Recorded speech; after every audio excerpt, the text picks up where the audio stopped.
think in South Africa there's more of a South African trend showing through, and I think it's a complicated topic to say what is South African cuisine.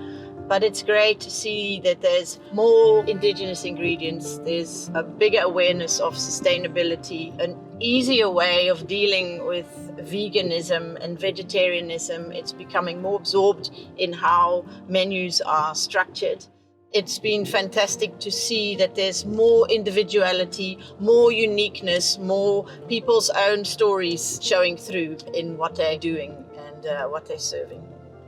To just every now and again eat of a plain white round plate is quite refreshing after rocks and stones and slates, and we've eaten of many things. There's still obviously a lot of tasting menus on offer, but in general there's a lighter approach to the food that's being served. There's less use of butter, less heavy, and so when you're leaving a restaurant after 9 or 12 courses, you're still feeling pleasant. Umami was really showing last year as well, but even more so this year. And I think René Redzepi's book on fermentation has clearly inspired a lot of chefs.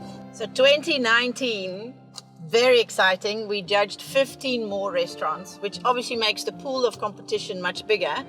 But at the same time, I think we really need to celebrate that we have such a growth in our culinary offering in South Africa.